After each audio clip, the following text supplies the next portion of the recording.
essa coisa de castração, de frustração, de crise de identidade, de vazio, isso dá muito pano para manga, porque tem diversos fundamentos, né? Para cada pessoa é diferente, aquilo que gera frustração, que gera vazio, que coloca ela numa vida medíocre.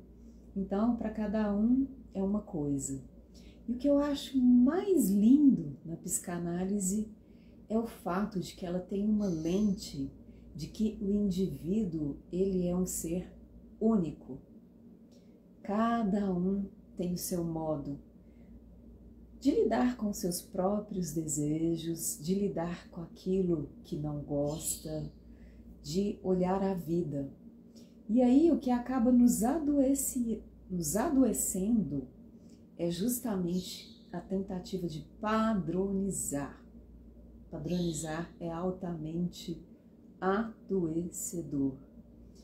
Então, tá aí, né, o porquê de tantos desequilíbrios, né, a nível emocional, a nível mental.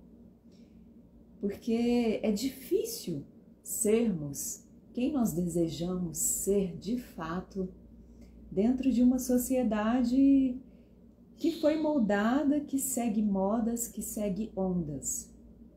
É bem certo que nós precisamos de limites, de normas, de ética, tudo isso. Mas eu sempre falo, a questão está na medida, é no tanto disso. Mas eu tenho agora aqui uma questão para pensar com você sobre narcisismo primário, narcisismo secundário. Bom, mas afinal de contas, o que é isso? Isso tudo para te explicar sobre lá no fim das contas, quando levamos uma vida medíocre, uma vida frustrada, uma vida prisioneira do olhar do outro ou de alguma imaturidade, que eu vou te explicar agora. O narcisismo primário é aquela fase onde o bebê, né, ele naturalmente, ele precisa da mãe, ele precisa das figuras parentais, dos seus cuidadores, né, para sobreviver. Então, quando o bebê é bem novinho, ele nem tem noção, né, de que o outro existe, de que existe algo à parte dele, né? Ele está ali cercado no seu mundinho, no seu próprio eu.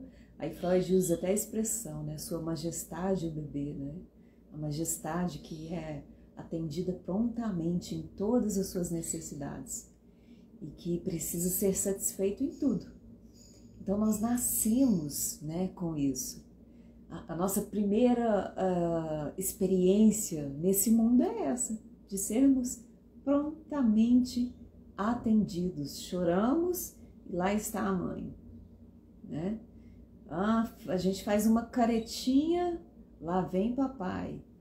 Então nós somos prontamente satisfeitos em todos os nossos desejos nessa tão primária época da vida. E aí depois crescemos um pouquinho, veio o narcisismo secundário, que é quando você descobre que existe outro. Opa, tem um intruso aqui nesse lugar.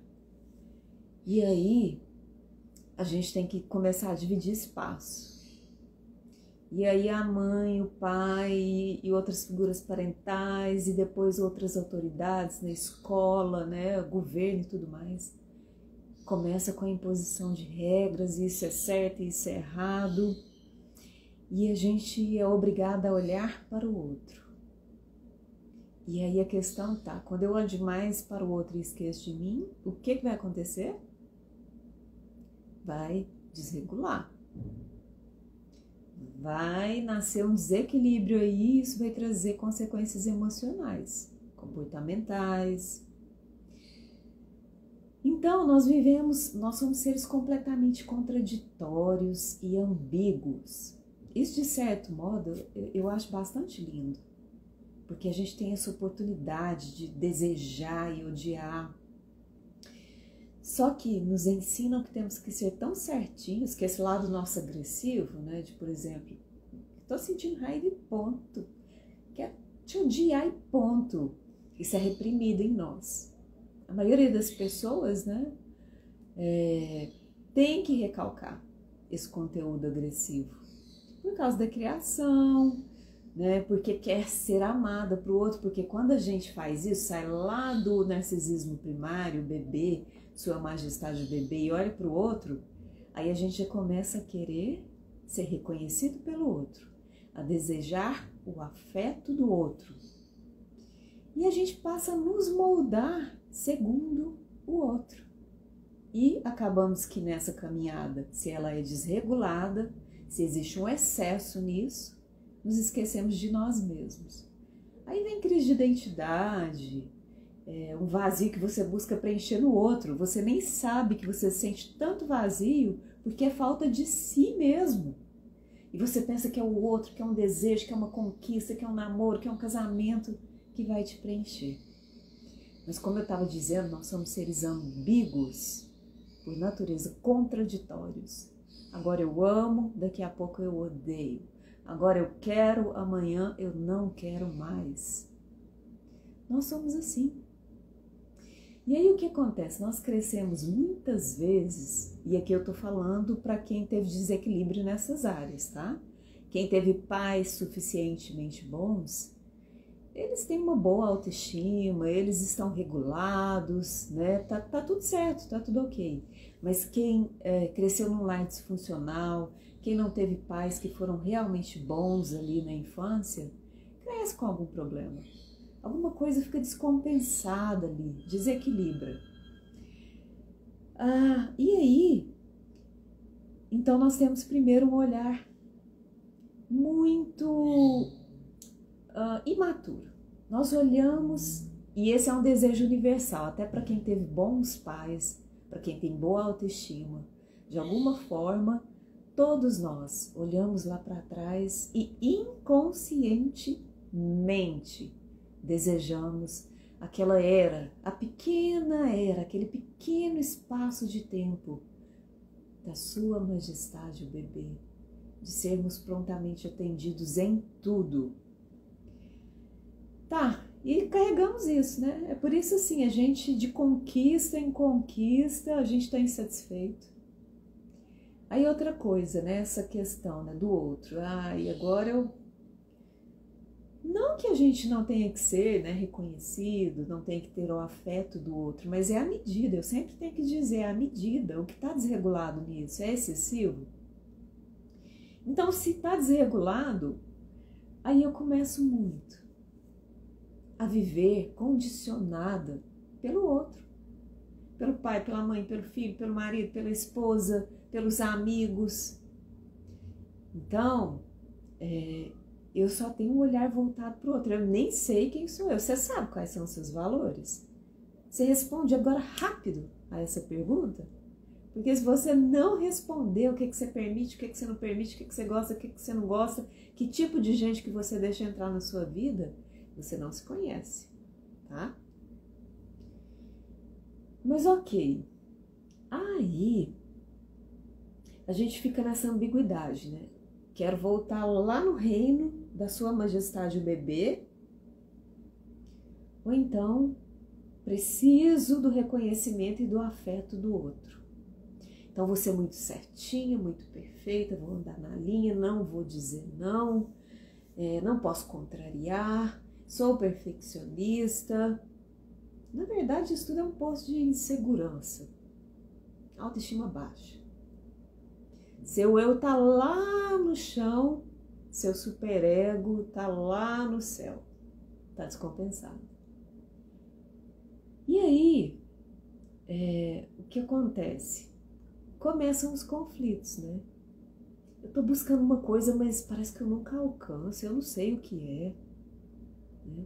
Ou então, gente, o outro não me olha, o outro não me quer, o outro não me deseja, ou então eu nunca consigo satisfazer a tal ponto o outro é ingrato. E a gente fica nessa dualidade, né? Eu quero tudo, ou então eu sou totalmente para o outro. Sou prisioneira do outro, eu sou prisioneira desse estado infantil de querer tudo aos meus pais. A contradição, a ambiguidade. Isso tudo nos gera adoecimento, descompensações emocionais. E quando a gente olha demais para o outro, né, que aí a gente perde as nossas próprias referências, porque tem gente que a referência é só o outro. Se você pergunta sobre ela só tem reclamação para fazer, mas para falar de si, quem ela é no mundo, seus valores, seus princípios, ela não vai saber não, ela vai ter que pensar para responder. Então estou aqui trocando essa ideia com você, porque assim, pensando sobre isso, né, como nós somos seres contraditórios e como nós temos que lidar com essa dualidade uma vida inteira. Mas que para tudo isso também, né, há saída, há tratamento, há ajuda. Você pode aprender a olhar para si próprio, você pode aprender que essa coisa da incompletude vai te acompanhar até o dia da sua morte e aprender a lidar de forma saudável com isso. Que você pode tirar esse olhar excessivo seu para o outro e começar a olhar para si. É lindo, gente. É maravilhoso quando você se descobre no meio desse universo onde você foi lançado e você nem mesmo muitas vezes sabe quem é. Então, essa é uma jornada completamente possível. Aprender a lidar com essa questão da incompletude, de que você não vai ser pleno em tudo, você pode conquistar muitas coisas e que seja assim. As nossas vidas, elas deveriam ser assim, de conquista, de abundância, de prosperidade. Mas por que a gente fica metido na mediocridade, na pobreza, na vontade de ter e nunca tem? Sabe, na amargura, no sofrimento, de frustração em frustração, de conflito em conflito, de adoecimento emocional em adoecimento emocional, medicalizado o tempo inteiro. Por quê? Pra quê? Então, no final das contas, eu falei isso tudo aqui para te fazer um convite. Se você deseja, se você tem comprometimento consigo mesmo, possa olhar para si, a investir em si, em psicoterapia. Eu indico a psicanálise, porque ela é uma abordagem que vai fazer você viajar para dentro de si mesmo e se conhecer, confrontar os seus medos e alcançar os seus desejos. É dolorido a evolução e essa busca do seu eu, o resgate do seu eu? Olha que coisa linda, gente. Resgatar o seu próprio eu.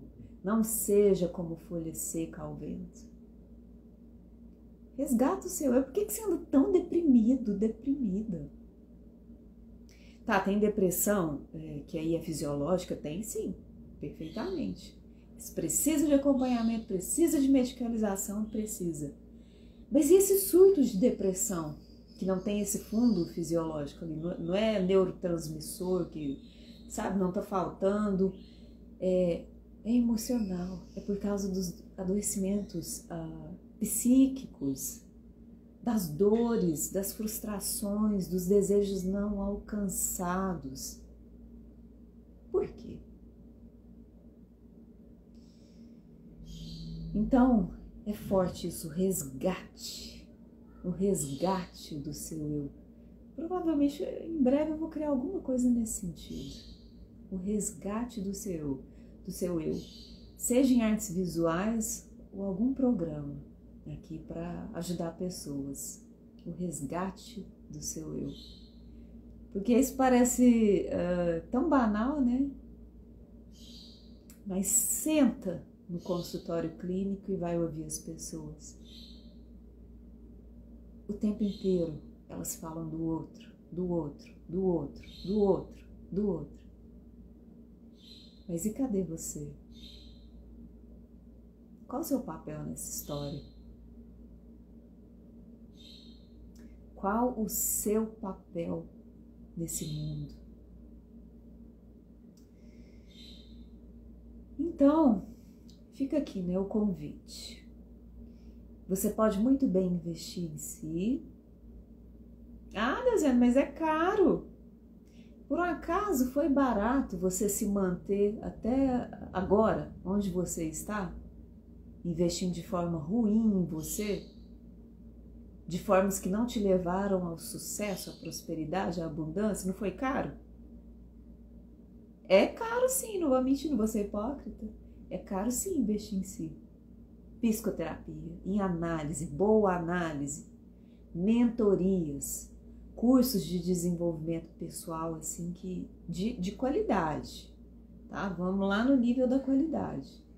Você investiu tanto tempo errado em si, agora que vai, em si não, né? Em si do modo negativo. Investiu tanta energia ruim em si mesmo, tanto comportamento, tanto padrão ruim, repetitivo. Então não vai custar muito não. Você investir agora para corrigir-se, para evoluir, para crescer, para fazer esse seu eu crescer dentro de si, esse seu ego florescer, você equilibrar, regular essa coisa do outro e de você e daquele desejo imaturo lá de quero tudo, né? Preciso de tudo. Então, quando tiver tudo reguladinho, mas isso só vem com isso que eu tô te falando, o bom investimento, você vai enxergar, vai sentir, vai viver a vida de um modo absolutamente diferente. E eu tenho provado disso, porque né, já vai fazer uns... Eu falo 4, mas já está fazendo 5 anos que eu faço esse investimento pesado em mim.